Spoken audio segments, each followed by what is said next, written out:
Every once in a while, science makes its way into the public notice. And it happened with nanoscience and nanotechnology about a decade and a half ago. And it's happening rapidly with the whole area of energy and sustainability. And Chad doesn't let the grass grow.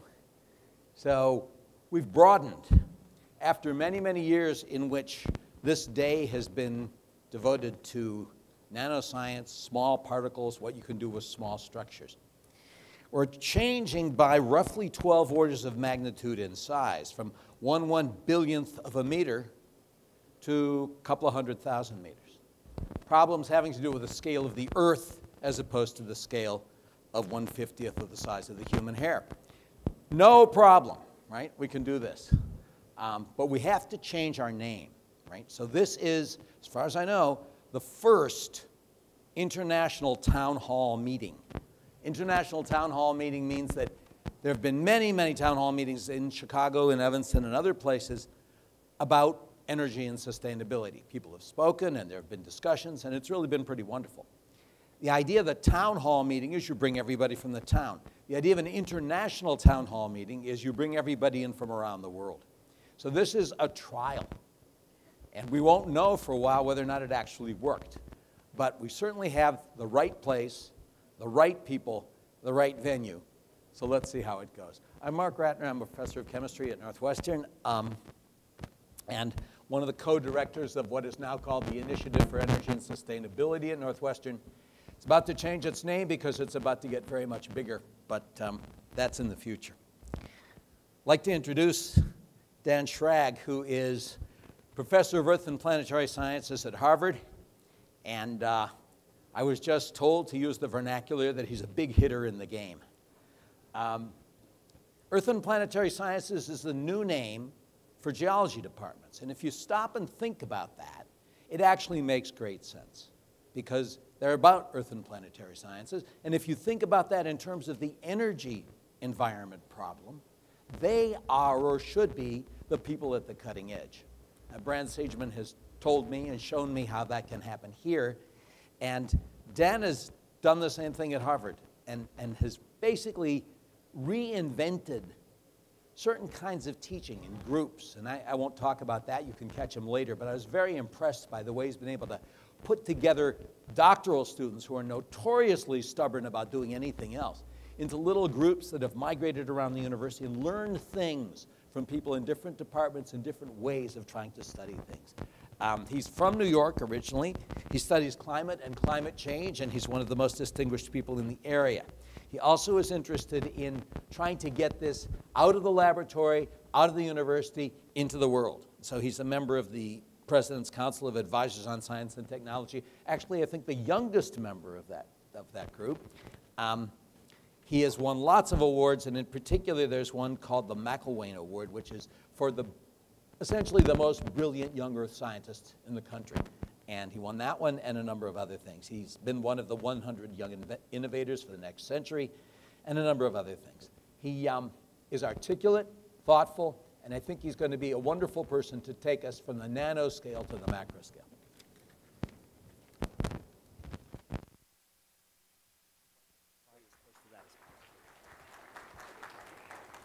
Thank you, Mark. And after anybody who saw Hong Kong's talk this morning realizes that all Harvard professors are this loud. So that may be the case.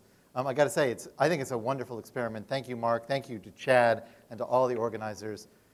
What an amazing day this has been in terms of learning about nanotechnology and looking at all of the interactions going on around here. I got to say, the experiment of an international global town hall meeting, you know, I feel a little bit like one of those lab rats and we just saw in Jim's experiments. So Jim, if I start having big contusions popping out, you know what to do, right? So I am going to talk about several orders of magnitude different. I'm going to talk about, I think, more than even 12 orders of magnitude. What I want to talk about today is the challenge that comes from this graph. And in fact, we could spend pretty much the entire 40 minutes just talking about this graph. This is the history of world energy use in exajoules per year. going back from about 1800 to the present, what you can see is that we used to get all of our energy pretty much by burning wood. That was how we got it. And what's amazing is that, the invention of the steam engine long preceded this, but you can see that in the energy sector, how long it takes between an invention and the broad dominance of a particular technology. It really wasn't until the 20th century that coal really overcame wood as the dominant source of world energy. And then you can see this incredible growth over the last 50 or 60 years in first coal, then oil, and then natural gas, nuclear being the most recent arrival. This blue is hydro. It is mostly hydroelectric dams. Of course, hydro was used for millennia before this in water wheels and various things, but it was so tiny it was not really significant. What you really see in the blue field is the large hydroelectric dams around the world. It includes other renewables like solar and wind, but they're so small they're about the width of the line dividing these fields, so they don't get their own sector. Now that may change in the next 200 years, but we have a ways to go. This growth of fossil energy is basically, as a geologist, the way I see it is it's returning carbon that's been stored in the earth for millions, in many cases hundreds of millions of years, very rapidly on a century timescale to the atmosphere. And so as a result, the atmosphere is going up. I just learned over lunch that Dave Keeling, who created this graph, was a student at Northwestern in chemistry. So another coup for Northwestern chemistry. He started measuring atmospheric CO2 in 1957. He died in 2005 when it was about 380 parts per million. This coming spring, it will pass on a monthly mean basis 400 parts per million. There's nothing magical about 400. It's just an arbitrary threshold, but it does tell you something about how high it's going. And we know that this is due to all of this fossil fuel we're putting in. I'll come back to this in just a minute. But I want to start off taking a look at the Earth as a planet and thinking about its climate system and how it evolves compared to other planets. So here's, I think, a really interesting view. These are NASA pictures of the Earth from very far away. So this is actually 20 orders of magnitude different from a nanometer. This is from Saturn. This is from Cassini taking a picture of the Earth, and there's the Earth right there. So that's about, actually, no, it's 21 orders of magnitude. It's, I think it's 900 million miles away. So that's, very, very far. Here's slightly closer, only 61 million miles away. This is the Mercury mission, Messenger, which is in Mercury, and this is a picture of the Earth, and you actually see the Earth and the Moon there, which is pretty incredible. Now, if you were flying by in a spaceship and came by and saw the Earth, and you were a planetary scientist from another galaxy, one of the things you might notice is that it's a little bit unusual. Here's another picture of the Earth. And one of the reasons it's unusual is that there's liquid water on the surface of the Earth. And we actually know from geological evidence that there's been liquid water on the surface of the Earth more or less continuously, at least in some quantity, for a very long time, for basically most of the geologic record, which goes back over 3.5 billion years. So that's an extremely stable place to be because it neither boiled off nor did it stay put. We know that the Earth's atmosphere is part of the answer, that there's a greenhouse effect, and this is just sort of a high school picture of how the greenhouse effect works, where we have an atmosphere with gases that absorb in the infrared and therefore essentially raise the surface temperature. But I think it's useful to remind people that this isn't just a theory, that not only can we measure this effect very capably, in fact, carbon dioxide, we measure it usually with infrared absorption, but if we actually compare the Earth and its neighbor Venus, they're very similar sized planets. And I think most of you know that the surface temperature of Venus is extremely hot. It is about 460 degrees Celsius. Now, it's closer to the sun, but what's interesting is that the reason it's so hot is not that it's closer to the sun. Venus gets about twice as much incoming solar radiation as the Earth, but because it's so bright on the surface and in the atmosphere, it actually reflects about 80% of that, whereas the Earth reflects only about 30%. So as a result, Venus absorbs less than half of the incoming solar radiation as the Earth. So all things being equal, Venus would be much colder than the Earth if it didn't have an atmosphere.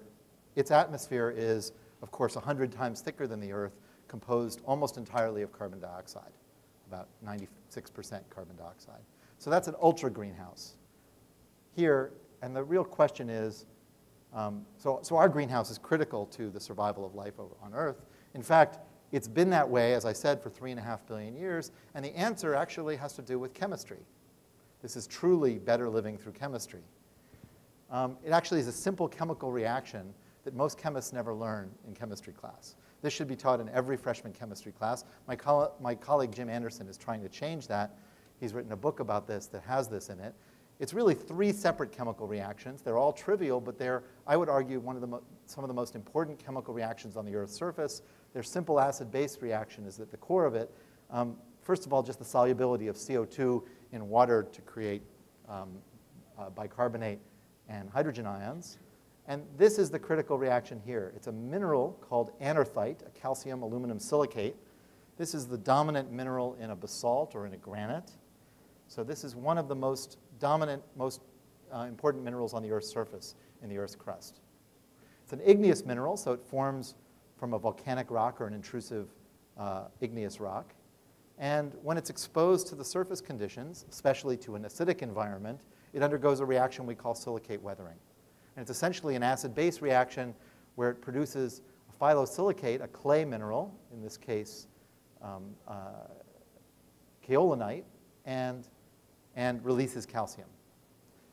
Now, the bicarbonate and the calcium get washed down in rivers and ultimately end up precipitating, forming calcium carbonate on the seafloor.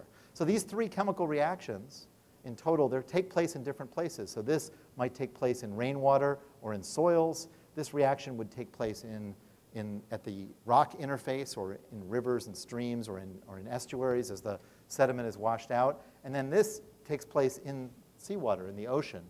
But combined, what the net reaction is, something called the Urey reaction, after Harold Urey, the great chemist who thought a lot about geology, is that you're basically taking carbon dioxide out of the atmosphere and converting it from an acid to calcium carbonate buried on the seafloor.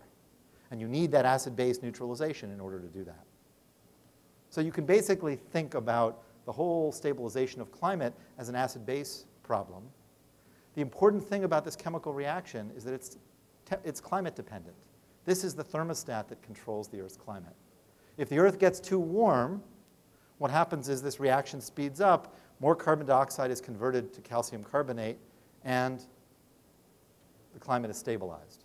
If the Earth gets too cold, this slows down, and there's volcanic activity on the Earth that continually pumps carbon dioxide out to the surface, and that ultimately keeps the Earth stable. This balance between volcanic outgassing and this silicate weathering reaction that ultimately give you a balance and a thermostat for the Earth's climate over very long periods of time. Now, it's an exothermic reaction, but the kinetics are very slow. When I say slow, I mean really slow, very difficult to measure in the laboratory. The time scale of removing carbon from the ocean atmosphere system is something like 100,000 years. So it's really hard to do quickly, and that's one of the challenges. There's some other contributions from chemistry. We can actually look at the history of Earth's temperatures with other tools that chemistry has provided us. This is from a paper in Science from 1948, which is a speech that Harold Urey gave. He was at the University of Chicago at the time. And what he essentially contributed was the idea that using stable isotopes of oxygen, you could actually use their mass-dependent fractionation to measure the temperature. He says this very eloquently. The temperature coefficient for the abundance of the oxygen isotope in calcium carbonate makes possible a new thermometer of great durability, which may have been buried in rocks for hundreds of millions of years after recording the temperature of some past geological epoch and then having remained unchanged to the present time. Really beautiful old work. Well, the last essentially 60 years since Harold Urey first thought about doing this, he says this so casually, this particular application occurred to me a year and a half ago. So casual. But it turned out that 60 years later, there's a huge amount of data that's come about. People go out in ships like this one and drill cores in the ocean floor. Here's what they come up with. So this is a core from sediment. And in this sediment, if you actually looked at a microscope, you would see that the dominant source of calcium carbonate is tiny little shells of algae and zooplankton. In this case, a fraction of them would be these. These are called benthic foraminifera. They grow on the bottom of the sea floor. They're actually recording the temperature of the deep ocean in the chemistry of their shell, in the oxygen isotope ratio of their shell. And when you look at the data, this is what you get. And this represents literally thousands and thousands of measurements of individual fossils or groups of these fossil shells that are picked out of sediment cores from all over the world oceans. And this is a map, this is a graph showing the history of the temperature of the deep ocean over the last 70 million years. What you see right away is that back 50 million years ago, the world was a very different place. This time period called the Eocene, the deep ocean was about 12 degrees Celsius. Today, the deep ocean is about 1 or 2 degrees Celsius. This was a time when crocodiles lived up in north of the polar circle, up in Greenland. You had palm trees living in Wyoming. It was a very, very different world. Sea level was about 100 meters higher than it is today because you essentially had no ice caps anywhere, not on Antarctica, not on Greenland. This was a very different world. And what you see that over the last 50 million years, there's been a steady cooling. What you also see is that after about 34 million years, you see that there's a lot of noise in this record. Well, in fact, this isn't actually noise. If you actually just take the last 5 million years and you look at this kind of very noisy record, and you actually pull it apart and you stretch it, what you see is that, in fact, this isn't noise at all. This is what it looks like. This is now the last 5.5 million years, from 5.5 million years to the present, and you can see that what looked like noise on the previous time scale, in fact, is regular oscillations in temperature that have to do with changes in the amount of ice stored on land. And what you see is that as the Earth has cooled over the last 5 million years, these oscillations have gotten bigger and bigger, and in fact, over the last 500,000 years or so, their period has actually increased. So they went from about a 40,000-year cycle, which we think is driven by changes in the Earth's obliquity, basically the tilt of the Earth's axis, of its orbital axis, of its rotation axis. In this case, switching to something more like a 100,000-year cycle, and there are a variety of theories for what causes this longer period in the more recent part of the record. What you see is that this data record a fluctuation between glacial states and interglacial states like the pre-industrial period. And what we're talking about is something like this. So here's what the world looked like 18,000 years ago. Here in Chicago, we're squarely under a huge amount of ice. Even in Boston, we're under about 1 kilometer of ice. The ice came down to about New York City. The Laurentide ice sheet covered most of North America. There was also a big ice sheet over parts of Northern Europe. This was a very different world. There was so much ice stored on land that sea level was 130 meters lower than today. And the history of the Earth over the last million years has really been a fluctuation between this world on the left and this world on the right, which looks like the pre-industrial world. By the way, global average temperature often doesn't really mean anything to people, but the global average temperature difference between the left and the right here is about 5 or 6 degrees Celsius. Just to put that in perspective, we're talking about changing from this world to 5 or 6 degrees warmer over the next 100 to 150 years. So what we're talking about doing in the next 100 and 150 years is a large geological experiment. It's extremely fast, but it's a large magnitude. Now, if you look in detail, this is not quite what modern day looks like. This looks like the summertime of about 1980. If you actually looked at it in 2012, this is what it would have looked like. Anybody who knows about the history of Arctic exploration knows that, in fact, 100 years ago, this was dramatically different. This here is something called the Northwest Passage. Amundsen, the great explorer who first made it to the South Pole, spent 3 years trying to get through the Northwest Passage. He ultimately made it, but it was a heroic adventure, essentially living off the Inuit in the wintertime, surviving barely, and ultimately managed to get through. The past few summers, we could have sailed through in a 20-foot sailboat. There will be tourists now taking cruises through the Northwest Passage over the next few decades. Even more interesting, though, is up here. Amundsen, after he made it through the Northwest Passage, tried to get through the Northeast Passage. It was called the fabled Northeast Passage because it never existed until 2010. And now it's not only open, but it's completely wide open. I should note that there was more sea ice than this just a few weeks ago. So this year, it was a slightly colder year, and as a result, in the Arctic, and so as a result, there's a little bit more sea ice left. It's very thin, though, so that what's really disappearing is the very thick permanent sea ice, and you're getting fluctuations year to year in very thin sea ice. But the actual permanent ice cap that has been there for a long time is completely disappearing. Okay, why is that happening? Well, temperature's going up. That we know. This is a variety of measures of global surface temperature over the last 150 years. There's a lot of discussion of exactly the details of this record. For example, there's a lot of discussion about whether global warming has stopped. Climate change is over because over the last decade you haven't seen temperature go up. But if you actually understand something about the Earth's system, you realize that in response to a steady forcing, you don't expect it to actually rise monotonically. You actually expect there to be a lot of natural variability, partly because the oceans are huge. Most of the extra heat that we're putting into the system is actually absorbed by the oceans, and you don't expect that to be a nice, simple, linear system. And in fact, sure enough, you look at this, there are plenty of times where you might see plateaus and then rises. So exactly what the temperature is going to be next year, I don't think anybody knows, or over the next 5 or 10 years, but I can tell you that over the next several decades, temperatures will continue to rise. There's no question about that. If you ask the question, well, all this natural variability, I just told you all about how much the Earth's climate has varied over time. Does that actually make any sense?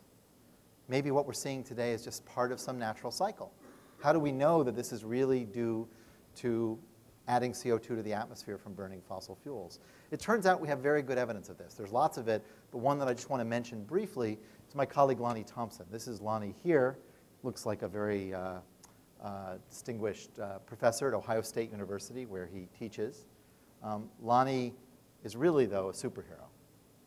Lonnie works on ice cores. He takes ice cores from glaciers, but instead of working in Greenland or Antarctica, Lonnie goes to the tropics, and he climbs up mountains, 22, 23, even 24,000 feet. He spent almost 4 years of his life above 18,000 feet. It's quite incredible. In fact, last year he had a heart transplant, and this past summer he was back in Tibet up at above 20,000 feet. Pretty incredible. He carries 6 tons, he and his team carry 6 tons of solar-powered drilling equipment up the mountain, and then spend 2 or 3 months at those altitudes, drilling ice cores and carrying the ice back down. This is really heroic work. What he's documented is that all over the world, and this is just one example from Peru, but all over the world, he's watching these tropical glaciers retreat at exponentially faster and faster rates. And the reason this is important as a climate scientist is that the equator is a very stable part of our atmosphere. There's very little variability at the equator. And when you see tropical glaciers, not just in Peru, but in Kilimanjaro, in Africa, and in New Guinea, all over the world melting at faster and faster rates, and Lonnie has ice cores and other data to show that this hasn't happened for many thousands of years. This isn't some natural variability. This is really something extraordinary that's going on, and it's happening all over the equator, which is a very stable part of our climate system. So let's just take a look at the CO2 curve again. This is the Keeling curve, and as I said, we're almost at 400 parts per million. We actually know a lot more about this from some important work in chemistry that came out of Jim Anderson's lab from Dave Keeling's son, Ralph Keeling, who did his PhD at Harvard. So we know that if you actually took all the fossil fuel we burned and put it in the air, it would actually cause a rise in CO2 almost double what we actually observe. So the Earth is actually only experiencing about half of what we're doing to it. It turns out that about half the CO2 is taken up by the ocean and also by the land. So the Earth is giving us a little bit of a cushion. One of the big questions is how much longer will this last? There were arguments about exactly how much was going into the land and how much was going into the ocean, and it was actually settled by Dave's son Ralph here. Ralph's a professor at Scripps now. He's looking very serious in this picture. Actually, he's very gentle, and Dave's smiling, and Dave's actually rather severe. But in any case, so Ralph's father, Dave, had spent his whole career measuring CO2 in the atmosphere. And so Ralph decided to do something much more difficult, which was to measure oxygen. And the reason is, as you know, that as you burn fossil fuel, you use oxygen. And so oxygen, as CO2 goes up in the atmosphere, oxygen should go down. The problem is that you're measuring a change of 1 or 2 ppm per year in atmospheric CO2 out of 350 parts per million or so, or 400, whereas Ralph was trying to measure the change of 1 or 2 parts per million in oxygen out of 200,000 parts per million, because the atmosphere is 20% oxygen. It was a very difficult dissertation. It took him 9 years to finish. But he ultimately did, and let me explain why it was so cool. So here's his data. This is oxygen going down. He's actually measuring the oxygen to nitrogen ratio. But I just want to show you how clever some geochemists like Ralph really can be. So let me explain this simple diagram. This plots CO2 concentration against oxygen concentration here. And this is where we were in 1990. And if you calculated what would happen if we burned all the fossil fuel that we used, we have good records of how much coal and oil and gas we used, and we know how much oxygen it would take to combust them, you'd end up down here. This is where you would predict we would be. When Ralph measures oxygen, what you end up with is actually here. So these are Dave's measurements, and these are Ralph's measurements, and you end up right here instead of right here. And on this diagram, it turns out it's very elegant. You can actually calculate how much is going into the land and how much is going into the ocean. Ocean uptake of CO2, where CO2 dissolves in seawater as bicarbonate, ultimately doesn't affect atmospheric oxygen. Oxygen is independent in terms of its solubility. Whereas photosynthesis and terrestrial uptake in trees takes up carbon and oxygen in a 1-to-1 ratio. And so you can actually break this difference down into vectors, one horizontal vector and one on a 1-to-1 slope. And this is a very simple but very powerful way of figuring out exactly what's going on with a carbon cycle. We know that about half the carbon that's taken up is going into the ocean, and the other half is going into the land, because in fact, we deforested a lot of the land about 200 years ago, and it's growing back. A lot of it happening here in the Midwest and in the Northeast where I live. Okay, but as a geologist, I view this graph a little bit differently. I view this graph as really in the context of geologic time. So I want to show you the way I see it. This is the same graph. It's carbon dioxide in the atmosphere against time, but this is now 700,000 years of geologic time. These are data from ice cores from Antarctica, and they're based on measurements of bubbles of air trapped in the ice, and they've been replicated in a number of different ice cores. And you can see these fluctuations. These are the same fluctuations I showed you earlier in deep sea sediment cores. These are exactly the same fluctuations, and they're due to the waxing and waning of the ice sheets. Essentially, carbon dioxide during the last glacial maximum 20,000 years ago, when we had so much ice here in Chicago, CO2 was about 180 parts per million. And during the pre-industrial, it was about 280 parts per million. Now, I should warn you, these changes look fast on this graph because there's so much time represented, but in fact, they're quite slow. This transition took about 10,000 years. It just looks fast because time is so extended on this graph. Putting that in perspective, this is what the Industrial Revolution has done. That's where we are in 2013, at about 400 parts per million. And independent pretty much of what we decide to do, in the next 50 years, plus or minus a decade or two, we will be at around 500 parts per million. There is no question. The question is, how much higher will we go? I believe that 600 parts per million is unavoidable. I think 800 parts per million is likely. And the question is, how much higher than that? But the important perspective here is that CO2 has never been as high as it is today in at least the last, well, directly 650,000 years. We've actually pushed this back to about 800,000 years now. Indirectly, we can estimate CO2 from a variety of other proxy measurements, and we think that it probably hasn't been higher than 500 parts per million for about 35 million years. So this is an experiment we're doing on the planet that hasn't been done for a very long time. There's one other thing about the carbon cycle I want to teach you, which is that the time scale of the carbon cycle is really long. This is a paper from my colleague David Archer, who's at the University of Chicago. And he runs a carbon cycle experiment with two different scenarios. And I just want your eyes, it's a little bit of a complicated graph, but let me just show it to you. This black line is 5,000 billion tons of carbon emissions cumulatively. And this gray line is 1,000 billion tons of carbon burned in fossil fuel cumulatively. To put this in perspective, we've already used about 500 billion tons of carbon burned from fossil fuel. The best we're possibly going to do if we dramatically reduced emissions now is 1,000. So you can think of the gray line as the absolute minimum possible emissions that we're going to have. The black line would be burning all the coal in the world and then some. Okay, so going whole hog on fossil fuels for the next several hundred years. So the real world is going to be somewhere in between these two. What I want you to see is the time scale here, though. In that case where we limit our emissions dramatically, CO2 goes up to about 550 parts per million, and then comes back down and plateaus around 400 parts per million. But look at the time scale here. It's changed. Instead of 2000 to 3000 AD, this is now 2000 to 12,000 AD. There's this tail where CO2 stays around the level it is today for tens of thousands of years. Very long time.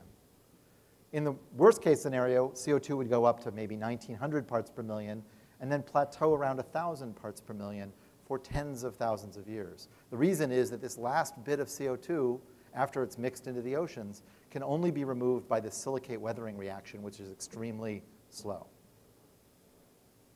This is a very big problem. So the point is, we're making decisions today that will affect the Earth for tens of thousands of years. It's kind of extraordinary. I don't even know how to begin to think about that. But it's actually a profound change in the Earth system. So the way I think about this problem is we're performing an experiment at a planetary scale. We don't know exactly what's going to happen.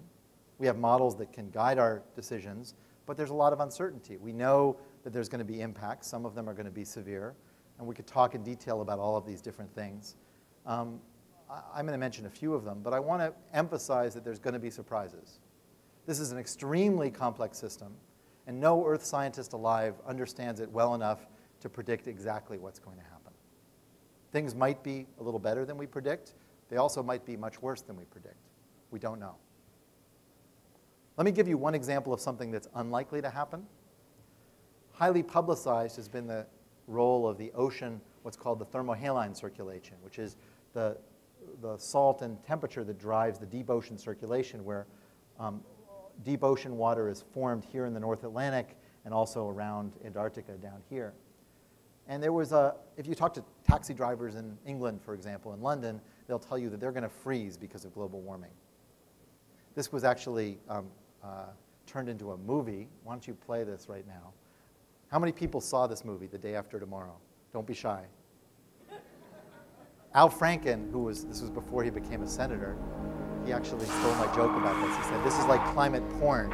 It's the kind of movie that a climate scientist would watch in his hotel room, but would be ashamed to put it on the bill.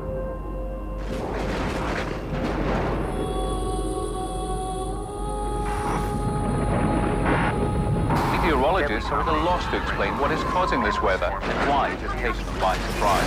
That sudden drop in temperature as half an hour ago, Mexican officials closed the border in the line of so many U.S. refugees. Be prepared to go live to Los Angeles. Are you getting this on camera?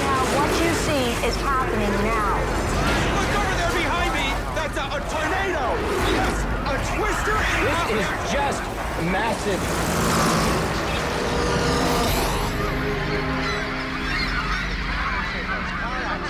Lower Manhattan is virtually inactive. Cecil! A wall of water coming towards New York City! Everybody, get out of here!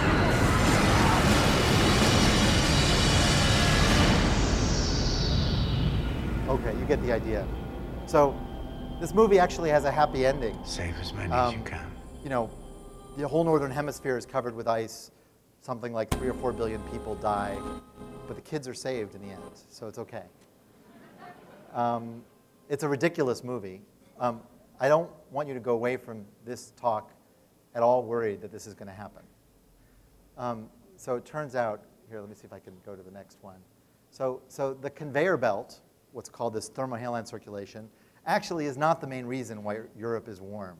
People think that somehow that the heat that it brings by moving the Gulf Stream up to Europe is the main reason why Europe is warm, and if it didn't, the whole northern hemisphere would freeze. Well, the first thing is that the Gulf Stream is part of a gyre circulation that's driven by the rotation of the Earth and the fact that the jet stream blows west to east and the trade winds blow east to west. So this is just because of the rotation of the Earth. It's not going to stop because of the Earth warming up. What may stop is part of the warm water that sinks up here, and if that happens, more water will circulate down here. You might cool Scotland a little bit, but you're going to warm Spain. So you're not going to dramatically cause the northern hemisphere to glaciate. So the main reason is simply that the wind blows west to east. In fact, if you ask why is Boston so cold and Western Europe so warm at comparable latitudes, the main reason is just that they're downstream from an ocean as opposed to our being downstream from you guys.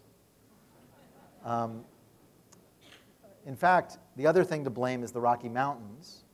The Rocky Mountains, because of the Coriolis force, cause the jet stream to migrate north into Canada and then come down, bringing what we call the Alberta Clipper down into Boston, bringing really cold weather. It then picks up nice warm water over the subtropical Atlantic and brings it into London. So that's another reason why Northern Europe is relatively warm, is because of the Rocky Mountains.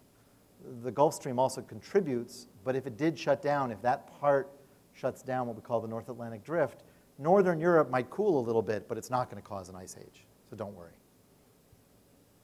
On the other hand, that doesn't mean the North Atlantic isn't going to be affected. Here is the picture again from 2012 from the sea ice. This is the average sea ice from 1979 to 2012.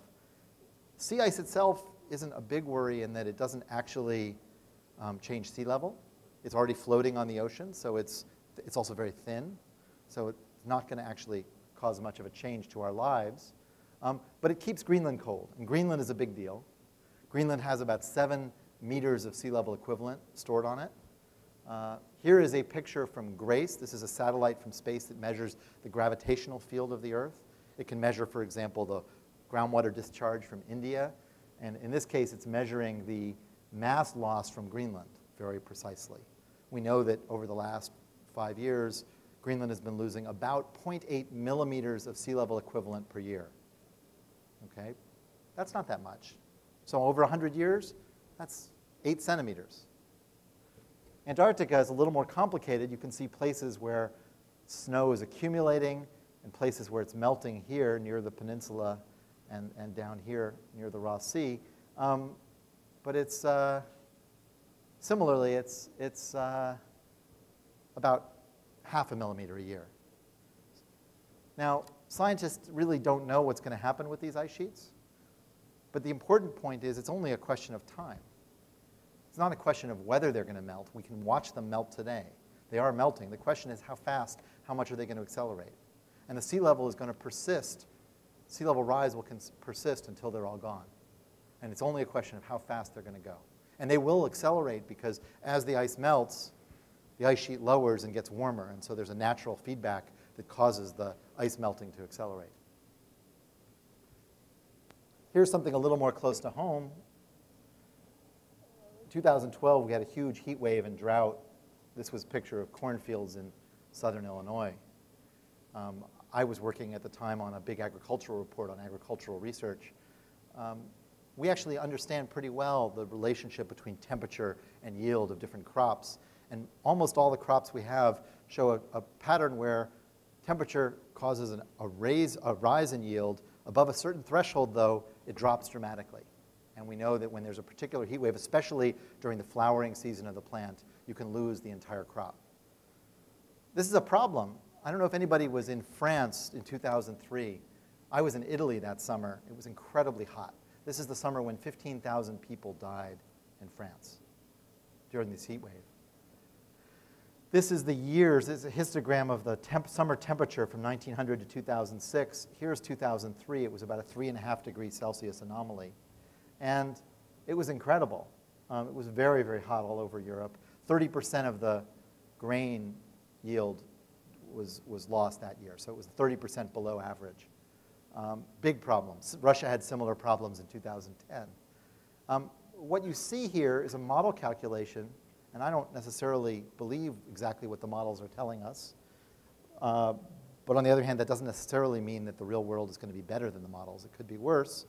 But what you see is that the models predict that sometime by the end of the century, 2003 is going to be the average summer. And that you're going to have extremes that are much, much higher than that. This is going to be a very big challenge. Not only for us to deal with very hot summers, how unpleasant they are, but what are we going to do about grain growing food for the world? This is going to be a very big problem. There's a huge race going on.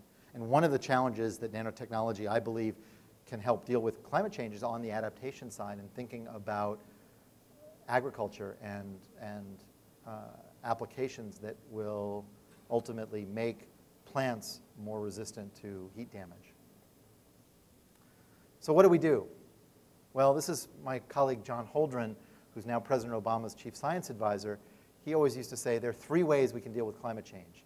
We can mitigate, we can adapt, and we can suffer. And that we're likely to do some of each. And I think that's an important perspective. Let's talk about the mitigation side for a second. I spend a lot of my time working on this right now, thinking about how to, what sorts of energy technologies will be needed to solve the problem. The challenge is that we take for granted how much energy we use. This fossil use of energy sort of underlies our entire way of life. We're incredibly dependent on fossil fuels in ways that people sometimes are oblivious to. The massive infrastructure that goes into supplying oil, gasoline at your pump that's cheaper than water. It's unbelievable. Now, there are only 3 ways to reduce carbon emissions. You can use less energy, and you can call it efficiency or conservation. They result in the same thing, lower energy use. You can use non-fossil energy, which means renewables or nuclear, and you can use fossil fuel but capture the carbon and keep it from getting into the atmosphere and inject it into a geologic reservoir, or potentially transform it into a material, although that has some very big challenges for reasons we could discuss. A few years ago, there was a paper, I guess it's about 10 years ago now, by Steve McCullough and Rob Socolow, my colleagues at Princeton, who wrote a very popular paper that really was wonderful because it taught a lot of people about this problem. But it was also way too upbeat and optimistic. They argued that we can solve the problem for the next 50 years with current technology. I think actually this is a terrible message. And the reason is that you don't really solve the problem. What they were talking about was with a huge amount of effort using existing technologies, we could keep CO2 emissions from growing and keep them plateaued at where they were back in the early 2000s. By the way, today they're at about 11 billion tons a year. So they're way above. We're not nearly close to this stabilization. But the climate system will continue to change. The climate system doesn't care about whether it's at 9 or 11. It cares about cumulative emissions over time. So as long as we're still burning fossil fuel, the climate's still going to get warmer. Just a little more slowly than it would have otherwise. I would argue that if you actually look at this problem in detail, what's really important is that innovation happens. So here's the challenge. The climate system has these very long timescales, not just the carbon timescale, but also the timescale of thermal equilibration of the ocean, the melting of the ice sheets. So the timescale is hundreds to hundreds of thousands of years. The goal is not a 20% reduction or a 30% reduction or a stabilization. The goal is 0. We have to keep emissions as low as possible and get them to 0 as quickly as possible to solve the problem. Annual emissions reductions is not necessarily a good measure of how you're doing Because what ultimately matters is getting technology with zero emissions to be directly competitive with fossil fuel. My own belief is that no amount of political will in the long run is going to keep us from burning that fossil fuel. The only thing that's going to keep us from burning that fossil fuel is if there's a better technology that's cheaper and better. That's the challenge, and that requires massive innovation in the energy technology space. This is not about a 20% reduction. This is about a transformative technology that will spread like wildfire around the world. And it's not about getting agreements between China and the US and Indonesia and Brazil. It's about ultimately inventing new technologies that are so powerful that everybody wants it and shuts down their old technologies because they're not as good. That's how we have to actually approach this problem. The challenge is, so this is a very honest way of dealing with this problem. And a lot of environmental groups, I think, maybe mislead the public a little bit. I understand why. They want people to care about this. And it's very difficult to convince people to care if something's far off in the future and it's very difficult to affect. But that's the truth of the situation. The truth is we're dealing with a problem where emissions reductions we have in the next 30 years will have virtually no impact on our experience of climate change. That isn't to say that we won't be affected by climate change. We will be affected by climate change. We already are being affected by climate change. It's just that we're not going to change the trajectory for the next 30 years. 30 to 60 years out, we could have a modest change. We could have a modest impact on the trajectory. And 60 to 100 years out, we could have a major change. But think about it. We're asking people to pay money now for something that will affect mostly their grandchildren and beyond. That's a tough political sell. You're surprised why people maybe don't want to do it. Really difficult. So to me, we actually have to think about innovation. And this is a graph, this is a figure that I love. This is from Vanity Fair from 1861. This is the ball of the whales who are celebrating the discovery of oil in Pennsylvania. And this just reminds you to be humble about our expectations of energy technology. People used whale flesh for energy back then. Near where I live in Nantucket, that was the main business. And yet here you are, and the discovery of oil wells, and boom, the whole whaling business went kaput. It wasn't because we drove the whales almost to extinction. It was because oil was cheaper. We didn't decide to stop whaling because we felt bad for the whales. We did it because oil was cheaper. And I think the same lesson we have to think about in terms of energy innovation going forward. So there's some encouraging things. Here's the Tesla, which is a really cool car. Does anybody here have a Tesla? No? Not a single person. Oh, you do? That's awesome. I really want one, but I can't afford it. It's too expensive. It's $75,000. I can't really justify to my wife buying a Tesla, especially since I walk to work. But the most profound energy innovations over the last 2 decades, by far the most transformative innovations in the energy sector have actually not been by Tesla, but have actually been in the natural gas industry. This is something that you have to remember. Fossil fuels are not a stationary target. They're a moving target. And in this case, new technologies that allowed horizontal drilling and hydraulic fracturing to be combined to make vast amounts of gas and oil now available that really weren't accessible before. So if you want to talk about technological innovation, you have to remember that fossil fuels aren't standing still. They're improving as well. So we really need some radically new technologies, not just slightly better technologies from what we already have. So where can nanotechnology help? Frankly, everywhere. But I think there's lots of interesting possibilities. Energy storage is a huge field. And there's lots of interesting possibilities, people working there. Very high efficiency transmission. Maybe graphene will play a role, we'll see. But again, the being able to make cheap materials that come from very common materials. We heard about making graphene from coal, from dog feces. So, if you can do that, there's all sorts of interesting possibilities. Energy efficient materials for buildings, all sorts of new materials, new photovoltaic devices. And then I think the most important thing is surprises that we haven't even thought about. I think a lot of the most important innovations in this space are going to come from basic research in energy materials, that were never even intended for energy, where energy is an application from some fundamental understanding of how to control electrons and atoms in new ways, ultimately ordering of materials. And that's where I think it's so important to come back at what you guys are doing here at Northwestern is so interesting, because fundamentally it's that congruence of physics and chemistry and material science and biology, and putting that all together, ultimately, I suspect will lead breakthroughs. But it's not for something that's going to be in the next 10 years. It's longer term than that. These are breakthroughs that will transform the world in 50 years, but you may not see a direct application in the next 10.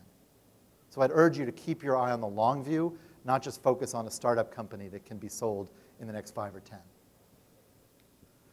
So what about the market conditions that we need to actually encourage people to work on this? Ultimately, you need market conditions that will that encourage investment in these sorts of innovations. What about a price on carbon? Price on carbon, most environmental scientists and economists believe, is an excellent way of doing this if you really want to solve the problem. Politically, it's a tough sell. People don't like taxes. Surprise, surprise. There's something else that's problematic, which is a lot of the energy infrastructure decisions we make actually are not market decisions. Decisions about whether to build mass transit, whether to build subway systems or highways. These are broad, public, complex political decisions, not necessarily just made by putting a price on carbon. So a price on carbon is great, but it's not going to solve the whole problem. There's another way that more practically we're going about doing it, which is we don't want to pick the winners, but maybe we can pick the losers. Right? We don't know what the technology is going to be that's going to ultimately solve this problem, but we could certainly pick the losers. In this case, conventional coal in the US, which supplies 40% of our electricity, it's the highest carbon per unit energy. It's very dirty. And ultimately, we frankly should just get rid of it. And in doing so, we would actually create market conditions that would encourage investment and innovation.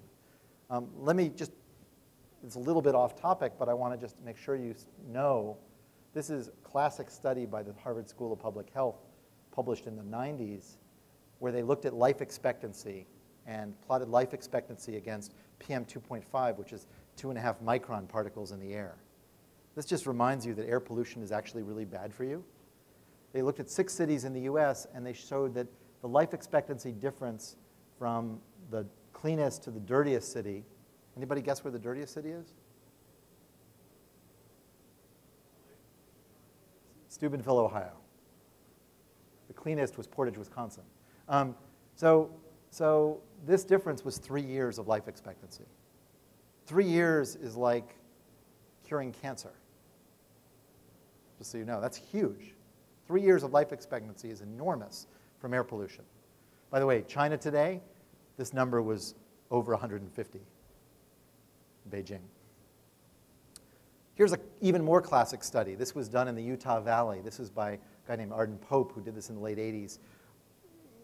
Around Salt Lake City, in the wintertime, there's an inversion in the atmosphere, so local sources of air pollution stay put. And one steel mill that was run by the coal-fired steel mill was responsible for a lot of the air pollution. And in the winter of 1986-87, there was a strike, and the workers went on strike, and the plant shut down. And what you see here is the PM10, the 10 micron particles in the air in Utah Valley in 85-86, 86-87, and 87-88. So you see that winter when this factory shut down, the air got cleaner. And this is hospital admissions of children for bronchitis and asthma and pneumonia. This is amazing. This is an old study, but it's classic. It's a natural experiment, and it just says that air pollution is really bad for you. Frankly, we should be shutting down these old coal plants anyway. And that will drive investment in alternatives and innovation, and that's what we need. Okay, so then we had Sandy. Sandy politically really transformed the thinking about climate change, because suddenly people all over the East Coast were clamoring about risk and vulnerability. By the way, we don't know whether Sandy was directly caused by climate change or not. It's impossible to unravel because it's such a complex system. In some ways, once you start warming the Earth, everything's affected by climate change, but you can't directly tie any one phenomenon to climate change. But it was a big surprise. This is the New Jersey shore. Chad and I worked on this letter to the president, which we sent in March, where our first recommendation to the president in terms of dealing with climate change was focus on national preparedness. This was controversial among some climate scientists because they thought that by focusing on preparedness and adaptation, we wouldn't therefore deal with actually fixing the problem. But that's actually not true. We need to fix the problem, but we have to also be honest about the fact that this is a global problem that has a very long time scale. Fundamentally, we have to prepare for climate change because it's going to affect us. And that means a lot of things. This is the Thames barrier in London that they built to protect London from flooding. Thames is a tidal river. They're using it much more often, and they're talking about constructing a whole new set of barriers now to protect London. And of course, the Netherlands, a lot of Netherlands is underwater, so they, for centuries, have been very good at dealing with and investing in dealing with sea level changes, mostly from subsidence of their land. Here's Dutch technology for how they deal with the ocean and keep it at bay. And then this is what we do in New Orleans. This is the Army Corps of Engineers. By the way, Army Corps of Engineers are very good engineers. This wasn't their fault. This was our decision not to invest in adequate protection. The difference between the Dutch and New Orleans is just a statement of what we're willing to pay, not a question of whether we have the technology. But this is true. This is what it looked like after Katrina. And we had 400,000 people who were in the New Orleans area when Katrina came ashore in Mississippi. Remember, Katrina missed New Orleans. If it had hit New Orleans, those people would have been flooded in about 10 minutes instead of over about 24 hours. So we avoided a catastrophe in New Orleans. It could have been much worse. So there's a lot of discussion of the term resilience these days. This is a little pet peeve of mine because people use the word resilience instead of the word robustness. They talk about resilience. In fact, resilience means recovering from stress. Robustness is resisting stress. The way I like to put it is here, this is a popular vernacular way of putting it. The Terminator is robust. Bullets bounce off him. The Terminator 2, who's the liquid metal guy, he's resilient. You can shoot a bullet through him and he comes right back. This distinction is important because ultimately the way we deal with climate change will involve both these strategies. We will deal with both robust things, which might be on the East Coast seawalls in New York City, but it will also be resilient investments. For example, putting pumps in people's basements or making sure that electrical panels are above grade so they don't, when houses do flood, you don't have people without power in the middle of wintertime. So both strategies are important. I suspect that the second one is going to be more important than the first, simply because this is just going to cost a lot. I'm going to skip some of these things. But the last point I want to make is what happens if it's still pretty bad? What happens if climate change actually happens faster than we think and the impacts are worse than we think? Suppose Hurricane Sandy, this is a picture of Superstorm Sandy, suppose it came ashore in New Jersey, suppose there was another one 2 years from now. This is a $100 billion storm, and suppose they have another one in New York City, and then another one after that, a few years later. I'm not saying that's going to happen, but imagine if the impacts of climate change become really intolerable. What do you think people will do? It turns out that there's a serious discussion of what to do in that case. This is a picture of Mount Pinatubo in the Philippines, which erupted about 20 years ago. It erupted so powerfully that it put a lot of ash up into the upper atmosphere, out of the troposphere into the stratosphere. And some of it was sulfur, sulfur dioxide that ultimately was oxidized to sulfate aerosols. And sulfate aerosols, both individually and then when they collect water, they're reflective. They reflect sunlight back to space. So they actually cooled the Earth, and global temperatures cooled dramatically for about 6 months to a year after Mount Pinatubo. And there's a discussion, there has been actually since the Truman administration, since the Johnson administration, of could we actually do this? Could we actually have artificial volcanoes that put particles into the stratosphere and actually act as a solar shield and keep the planet cool in the event that we can't deal with the impacts of climate change?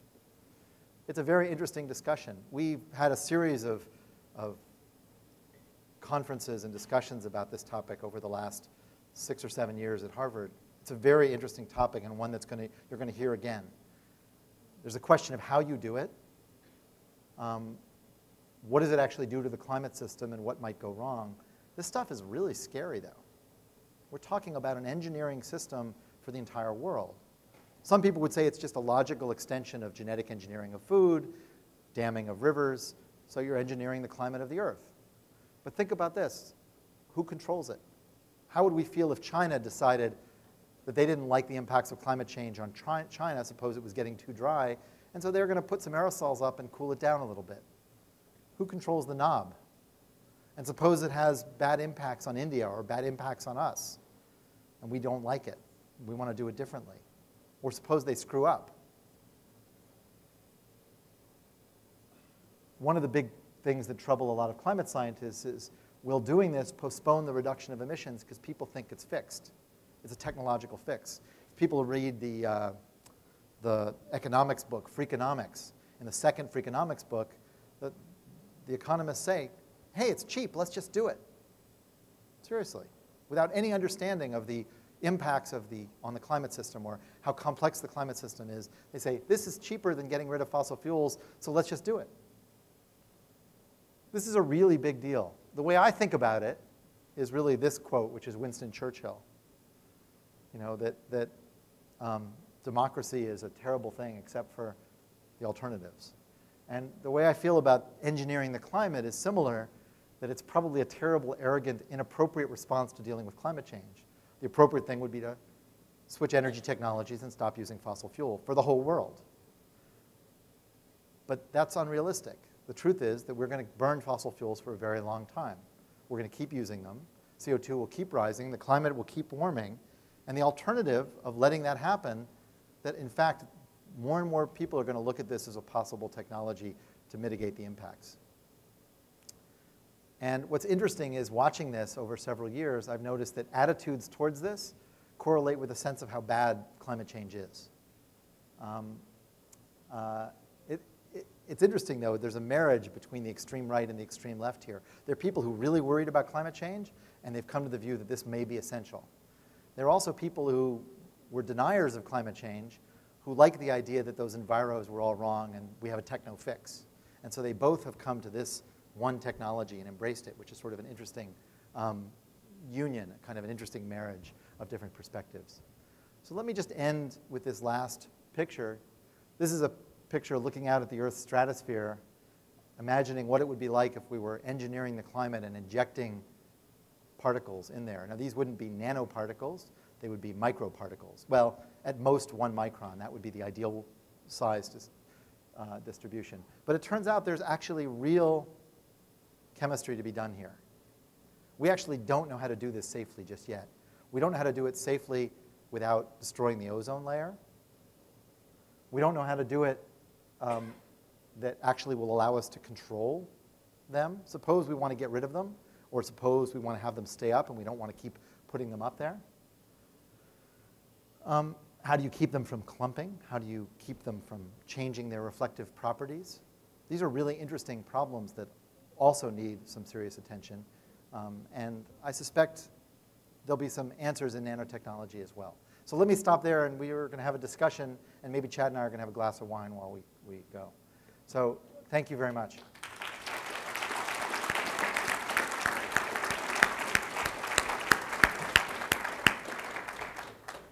So this is a global town hall meeting, but the representatives from other places on Earth are not able to ask questions. But people in this audience are. So are there any questions for Dan?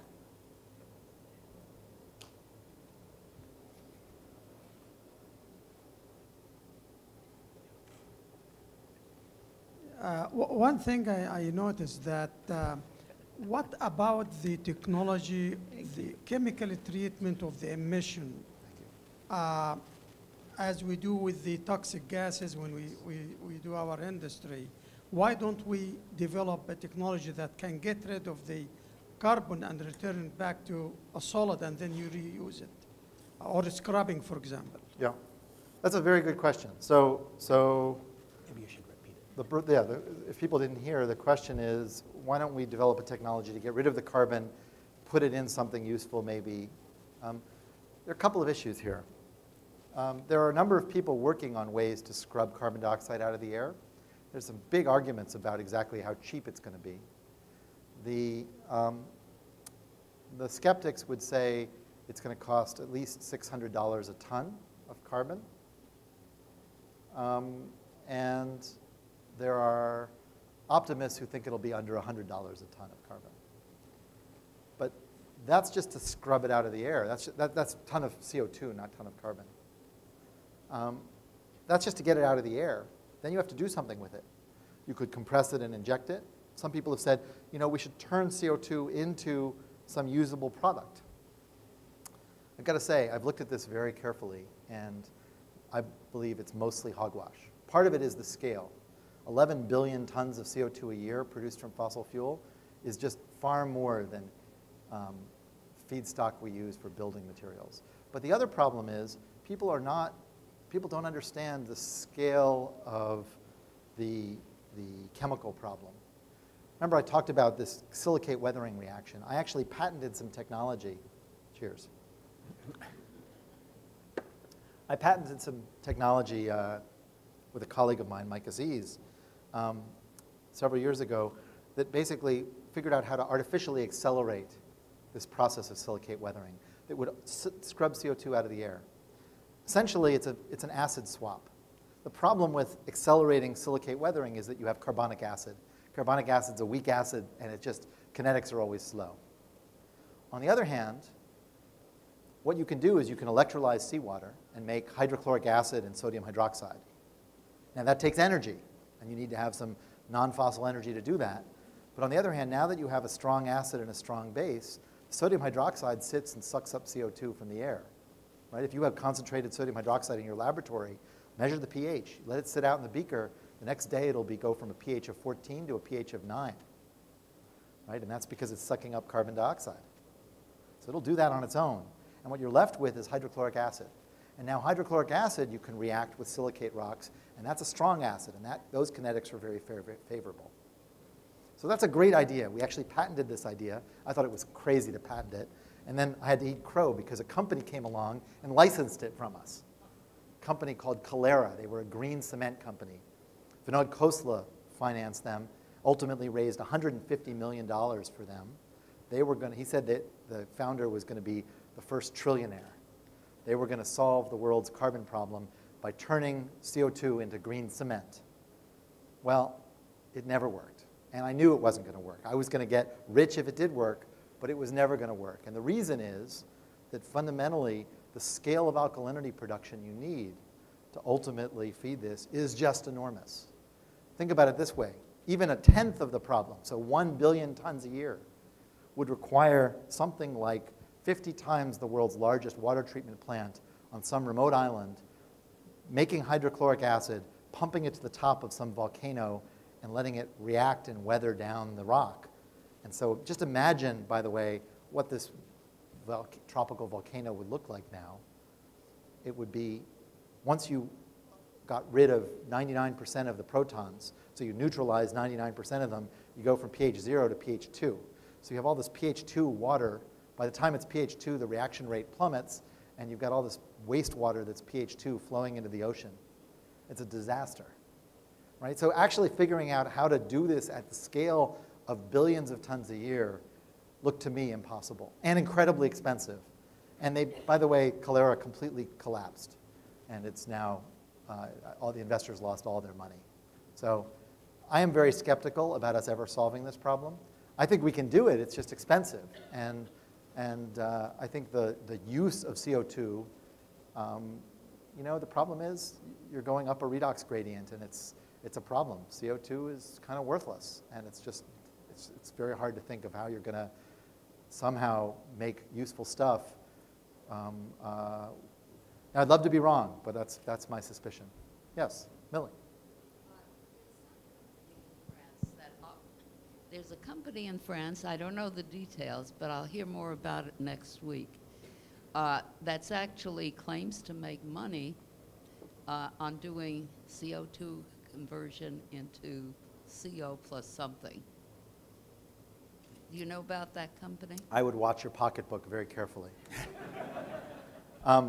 You know, it's certainly possible, right? I mean, if you have lots of hydrogen, you can take CO2 and make hydrocarbons, right? That's good old-fashioned German chemical engineering, right? I mean, that's not that hard.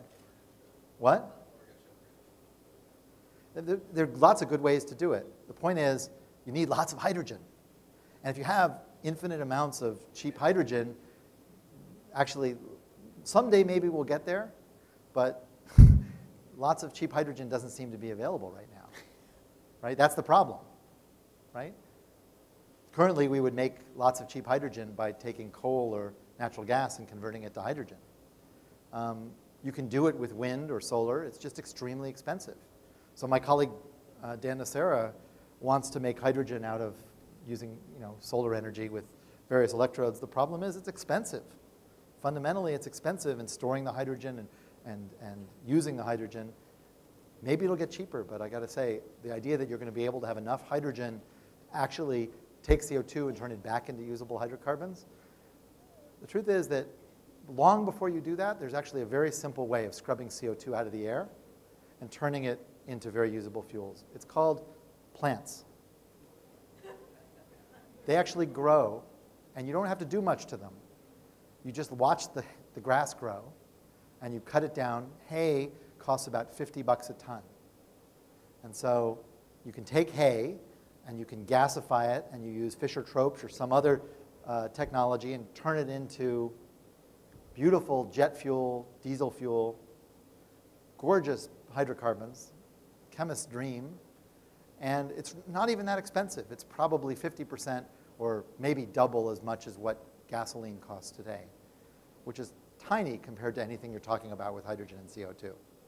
So ultimately, that's a way of getting CO2 out of the air, using plants for free. People are saying, well, maybe we could do this with algae because they are more efficient. What they don't understand, and this is why I would also be very careful if you're asked to invest in an algae fuel company, is that aquaculture is very expensive.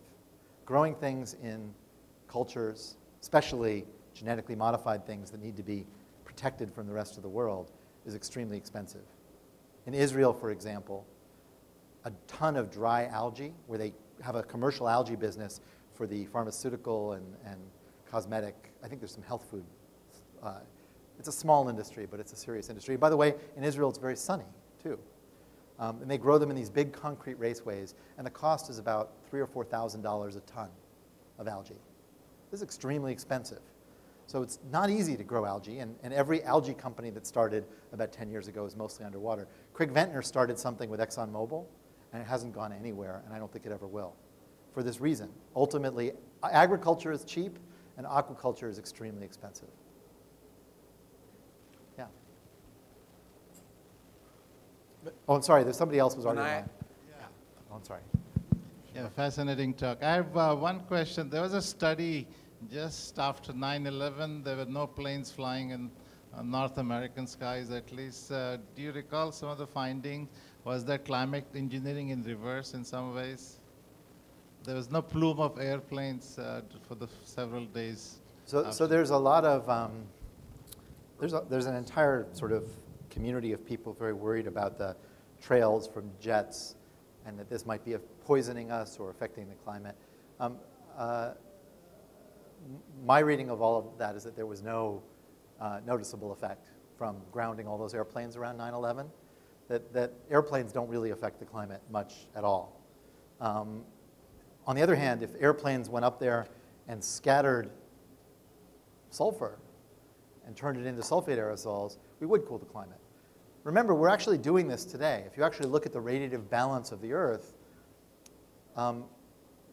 we're actually putting out, so the total amount of radiative forcing measured in watts per meter squared from carbon dioxide, just the carbon dioxide, not the feedbacks that have to do with water vapor and other things, is about 2 watts per meter squared.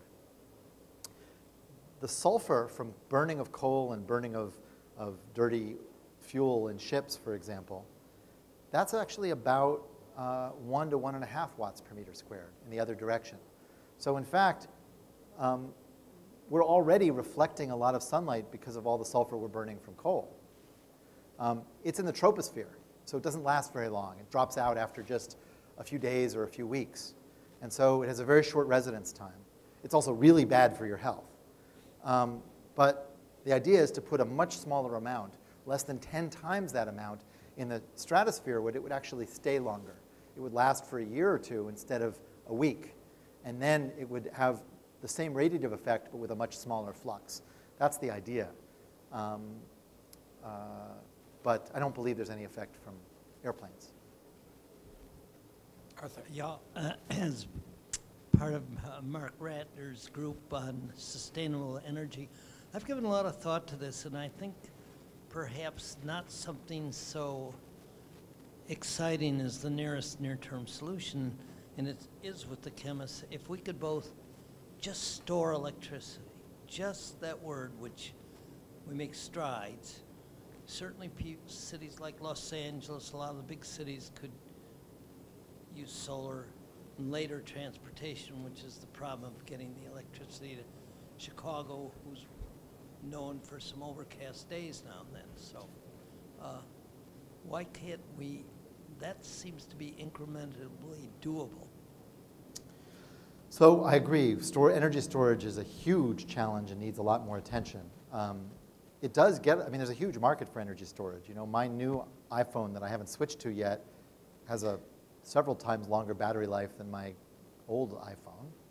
My new computer does the same thing. It lasts much longer. So lithium-ion batteries are getting better, successive generations, but there's going to be a limit to how much they do, and they're expensive. So they work great for electronics, but not for large-scale energy storage. The cheapest way of storing energy is still an old-fashioned way, which is pumping water up a hill. Pumped hydro is still the best way to do it, and there are not that many places that have the capacity to do that. But it's a very good way where you have it. In California, now solar has become so cheap. Solar panels, photovoltaics, are about 7 cents a kilowatt hour, all in. Chet, I'm sorry, what?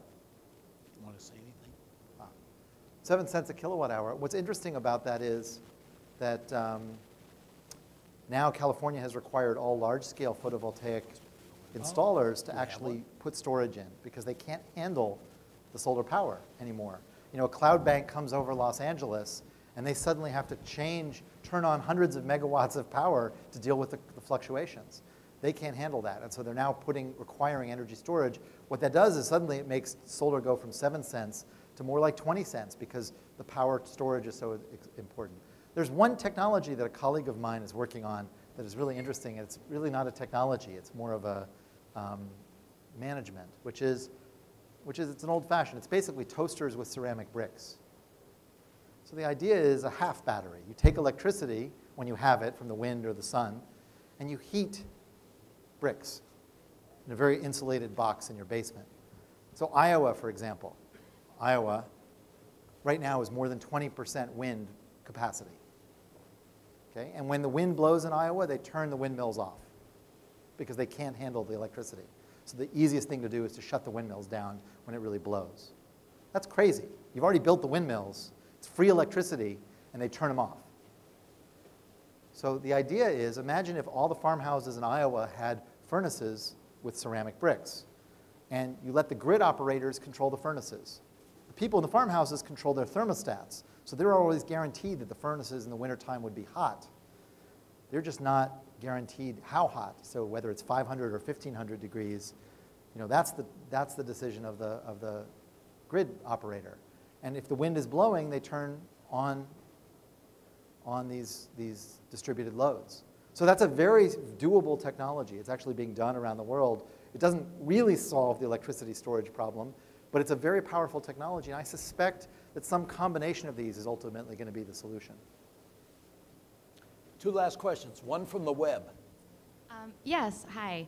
So this is from Twitter, from an off-site viewer, and they want to know, what if we used carbon dioxide as a plastics hydrocarbon feedstock? Would the 11 billion tons of extra CO2 meet world plastics needs? The answer is, what I was saying before is yes. The answer is it would meet it by a very, very large margin. And that's one of the problems. So you could, suppose you actually figured out a business of using CO2 as a feedstock for some plastics. It's such a tiny fraction of that 11 billion tons. Maybe it's a good business because the CO2 is a waste product. But my suspicion is that even if you were paid to use the CO2 versus paying for oil as a feedstock, which is the dominant source now for plastics, the energy cost of converting the CO2 to plastic probably makes it still that it's cheaper to use the oil. I bet you the CO2 won't be competitive. Now, there are some companies trying to do this, and it might be a wonderful little niche industry for certain types of specialty products. It doesn't even make a dent in solving the climate problem. So it might be an interesting industry. It really has nothing to do with this problem. Last question, Professor Wong. I have a question about burning fossil fuel, but not related to greenhouse effect, CO2. And I'm an engineer, so I asked my mechanical engineering friends. I got some answer, but I believe this is a geology question that has to do with mechanical balance of the crust of the Earth. We are drawing millions of barrels of crude oil each day. And also, if you talk about natural gas, you're drawing out the pressure underneath the Earth's crust. So my mechanical engineering friend said, don't worry, the underground water will balance that, but then the density of the two are different. Or if you keep it at atmospheric pressure, somehow it's okay. The crust of the Earth is very strong. From a geology standpoint, what do you think? Or some of your friends are working on this problem? Well, it's actually, this is a very old problem, and it's well understood. For example, in the Gulf Coast, you know, if you look at sea level curves from different places, from tide gauges, what you notice is that in different parts of the US, some places sea level is rising and some places it's falling. In the Gulf Coast, sea level is rising very fast, much faster than the global average. And the reason is that there's subsidence. And part of the reason there's subsidence is that we're pulling a lot of oil out of the ground, and therefore the ground is slowly subsiding. And that's a well-known effect. Now, it doesn't really affect the structure of the crust in that it doesn't mean that there's going to be a problem. Again, most of the oil and gas is not stored in giant reservoirs underground that are like big caverns, right? It's dispersed in the pores of the rock, and generally when you pull water out, when you pull oil out, water does take its place, but there will also be a certain amount of subsidence as you withdraw large amounts of volume. You're pulling lots of water and oil and gas out. On the flip side, there's a discussion of injecting vast quantities of carbon dioxide back in to these reservoirs. And there's a question of whether the capacity is there to store all of the CO2. Because, of course, there's a big volume gain when you go from oil or gas to CO2. There's a big delta V. It turns out that at least at modest scale, that volume change doesn't appear to be a problem, and that you're not going to build up huge pressures, although it's probably not a very good idea to inject vast quantities of CO2 along the San Andreas Fault, for example, because that's a little dangerous. You probably get blamed whether, you know, just an earthquake's going to happen eventually, and you're going to get blamed one way or another. But there's a question about how do we handle the change in the pressure in the subsurface. It turns out that companies like Schlumberger and Halliburton are actually very good at this. They're very sophisticated at dealing with large-scale pressure management. This is how they operate oil wells and gas wells and reservoirs. And so you can actually inject CO2 and actually pump water out in certain places and actually move the CO2 around. Right now, the main source of CO2 sequestration is called enhanced oil recovery, where you inject CO2 and push oil and water out, because under high pressure, the oil is miscible in the supercritical CO2 fluid. And so you actually use CO2 to enhance the oil recovery, but most of the CO2 ends up staying in the sediment and ultimately trapped there. So it's an interesting question about this withdrawal of fluid. I'm more worried about putting fluid back in, but either case, the crust of the Earth can handle it.